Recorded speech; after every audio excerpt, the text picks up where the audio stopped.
Bilionea aliyemsaidia mwanamke aliyekataliwa na maisha aliyozidi usiye na tumaini. Mandhari ya kwanza, mwanzo wa maumivu.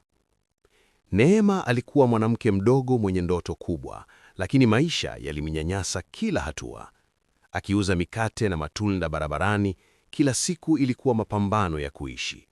Wateja wachache, machungu ya jamii na mvua mara nyingi vilimfanya kuota ndoto zake kwa machozi. Mara nyingi aliketi pembeni ya barabara kuu, akisubiri mkate wake uchukuliwe. Alikuwa amekataliwa mara nyingi. Waajiri walimkataa, marafiki walimwacha. Lakini ndani ya moyo wake kulikuwa na mwanga mdogo wa matumaini. Alijua lazima kitu kizuri kitatokea siku moja. Mandhari ya pili, mambo yanapendeza na kuumiza. Siku moja, Neema aliketi akifua jasho la asubuhi na jua likiwa kali. Machungu yake yalionekana kwenye uso wake. Wakati mwingine alikumbuka maneno ya watu, usiogope, bado hakuna mtu anayeweza kuishi barabarani, lakini hakukata tamaa. Alijifunza kuendesha maisha yake yenye changamoto kwa heshima na ujasiri. Alijua hata bila msaada lazima aendelee. Mandhari ya tatu, bilionea anaingia maishani.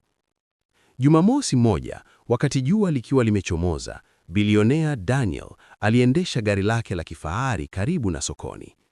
Alipomuona Neema akiuza mikate chini ya jua kali, aliguswa na umaskini na uthabiti wake. Hakutaka kuamini macho yake. Mwanamke mmoja akibeba mikate ya barabarani huku akitabasamu kidogo kidogo licha ya mateso yote aliyopitia. Daniel aliamua kuzunguka gari lake na kumkaribia kwa hofu kidogo, lakini moyo wake ulikuwa umesogea mbele ya utu wa Neema. Mawasiliano ya kwanza. Samahani, unauza nini hapa? Daniel aliuliza kwa upole. Neema alitabasamu kidogo, akiogopa, lakini akajaribu kuwa huru. Aliambia anauza mikate na matunda, akijaribu kuficha mateso yake. Daniel alishangaa. Kila kitu kinauzwa hapa? Neema alikubali na kuanza kueleza maisha yake kwa maneno machache, jinsi alivyokosa msaada na ndoto zake ya kufungua duka dogo.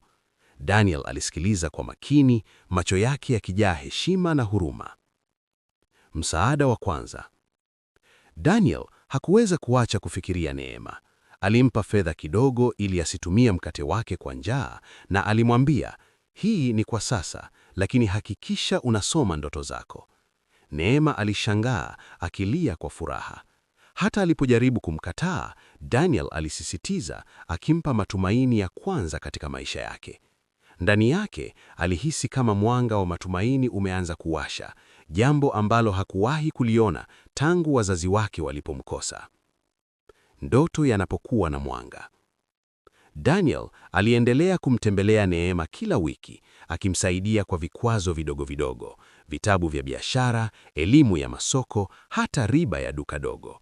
Neema alianza kuanza ndoto yake, kufungua duka la mikate na matunda. Hata marafiki waliokuwa wamekata tamaa walimuona na wakaona kuwa mtu anaweza kuokoa maisha ya wengine. Mwanga wa matumaini ulianza kuangaza maisha yake ya giza.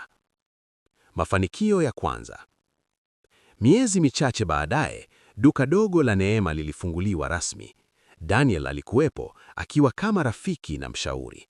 Wateja walikuja kwa wingi, wakivutiwa na ladha ya mikate yake na huduma yake nzuri. Neema alikumbuka siku za barabara kuu na moyo wake ulikuwa umejaa shukrani na furaha. Hii ilikuwa ushindi wa kwanza, lakini pia mwanzo wa maisha mapya. Heshima na kutambulika. Habari za Neema zilisambaa haraka. Wanajamii walimheshimu kwa juhudi zake, na Daniel alifurahi kuona kuwa msaada wake ulileta mabadiliko makubwa. Neema alijijua kuwa heshima na bidii vinaweza kushinda dharau na kutoamini. Alianza kuajiri wanawake wengine waliokuwa barabarani, kuwapa kazi na matumaini. Kutambua mafanikio.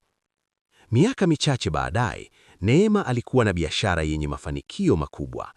Alijua bila msaada wa Daniel, maisha yake yangekuwa magumu zaidi. Lakini sasa alikuwa na uwezo wa kusaidia wengine, kuongoza kwa mfano na kutoa matumaini kwa wale waliokuwa katika hali yake awali. Kila hatua aliyochukua ilikuwa ushahidi wa nguvu ya moyo na kuamini ndoto zako. Somo la maisha. Leo, Neema si tu mfanyabiashara mkubwa, bali pia ni mfano wa matumaini kwa jamii. Hadithi hii inatufunza kuwa msaidizi mmoja, moyo wa huruma na ndoto kubwa inaweza kubadilisha maisha ya mtu. Hii ni simulizi ya ushindi, pendo na huruma, kama mwanga katika giza la maisha. Kila mwanamke au kijana anaweza kuishi maisha bora ikiwa tu watadilivu na kutafuta msaada pale inapohitajika.